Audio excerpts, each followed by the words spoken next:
मनहूस दिल दहला देने वाली कहानी। हेतल कॉलेज कैंपस में बैठी थी। जब उसके क्लास पूरे हुए तो वह अपनी सहेली के साथ बातें कर रही थी।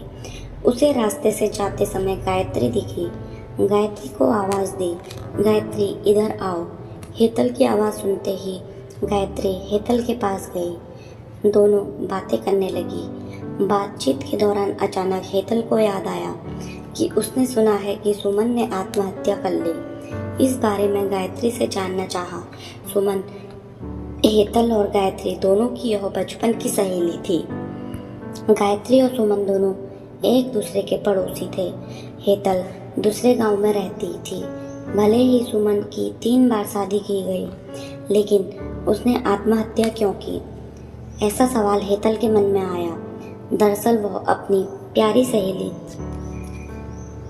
आत्महत्या के से बेहद दुखी थी। सुमन 9वीं कक्षा में थी, तभी उसकी पहली शादी हो गई थी। सुमन देखने में बहुत सुंदर थी। वह होशियार, शालीन और भविष्य के सपनों में रंगने वाली लड़की थी। उसने अपने जीवन में कई सपनों को चित्रित किया था, पर घर के लोगों ने उसकी जबरदस्ती शादी करवा दी। हेतल के पास इतने सारे सवाल थे कि वह नहीं जानती थी कि गायत्री से कैसे पूछूं, लेकिन हर बात की सच्चाई जानना चाहती थी। और आखिर में गायत्री से पूछा कि सुमन ने आत्महत्या क्यों की। एक क्षण के लिए गायत्री चुप हो गई। जल्दी से उसके मुंह से शब्द नहीं निकल रहे थे। उसने गहरी सांस ली और बोलना शुरू किया। 3 साल पहले सुमन की शादी अबीर नाम के शख्स से हो गई। वास्तव में उसकी बहुत अच्छी गृहस्थी चल रही थी। दोनों एक दूसरे से बहुत प्यार करते थे। जब भी यह दोनों साथ में बाहर जाते थे तो सभी कपल इनसे जलते थे। अबीर और उसके परिवार के सभी सदस्य अच्छे स्वभाव के थे। जैसा उसने सपनों में जोड़ीदार सोचा था, वैसा ही उसे अपना पार्टनर मिला था। उसके घर की स्थिति मध्यम थी। अबीर का एक छोटा सा होटल था। उसमें से उसके सारे खर्चे बांट देने के बाद कुछ पैसे बच जाते थे। घर की हालत बहुत साफ सुथरी थी। एक दिन वह होटल से घर बाइक पर आ रहा था। एक बड़ी कार से उसका बहुत बड़ा एक्सीडेंट हो गया और इसमें उसे काफ़ी चोटें आई। हादसे के बाद उसे अस्पताल ले जाया गया, लेकिन सिर में गंभीर चोट लगने के कारण इलाज के दौरान उसकी मौत हो गई। सुमन को बहुत दुख हुआ, लेकिन उसके ससुराल वालों को गलतफहमी थी कि अबीर की दुर्घटना सुमन की वजह से हुई। वह अपशकुनी है, ऐसा उनको लगता था। उनमें से कोई भी उसे नहीं समझ पाया। अबीर के जाने के बाद कुछ दिनों के भीतर ही सुमन को घर से निकाल दिया गया। उसे घर से बाहर निकालने के बाद वह मायके गई और कुछ दिन मायके में ही रही, लेकिन आसपास पड़ोसियों में चर्चा हो गई तो उसके माता पिता फिर से उसके लिए रिश्ता ढूंढने लग गए। जब वह बाहर निकलती थी तो लोग हमेशा उसे ताने मारते थे। इस वजह से सभी बहुत परेशान हुए।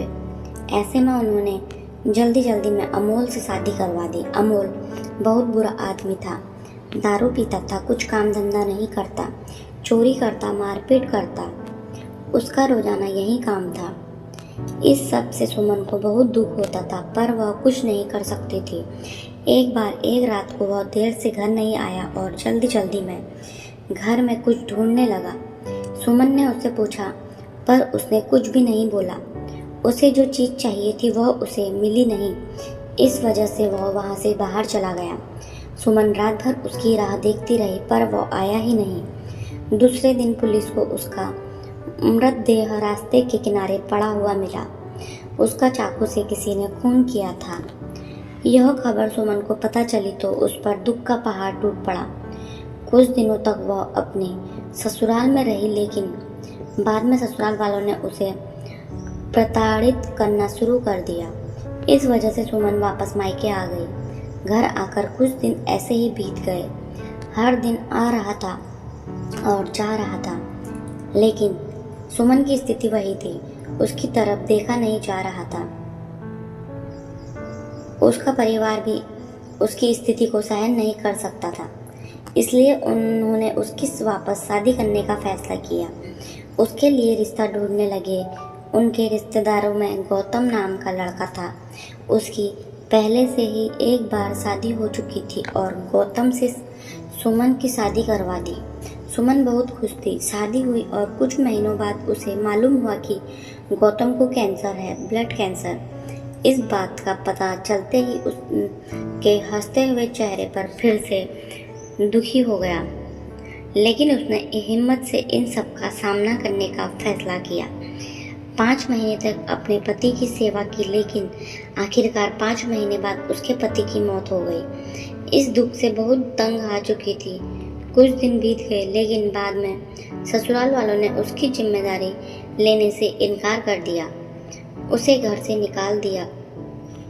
उसके बाद वह फिर मायके चली गई, लेकिन उसके माता पिता, उसके भाई ने भी उसे घर में आने नहीं दिया। सभी तरफ से रास्ते बंद हो चुके थे उसके लिए। उसे उम्मीद की कोई किरण नजर नहीं आ रही थी। अंत में उसने दुख को खत्म करने का फैसला किया, उसका जीवन समाप्त कर दिया।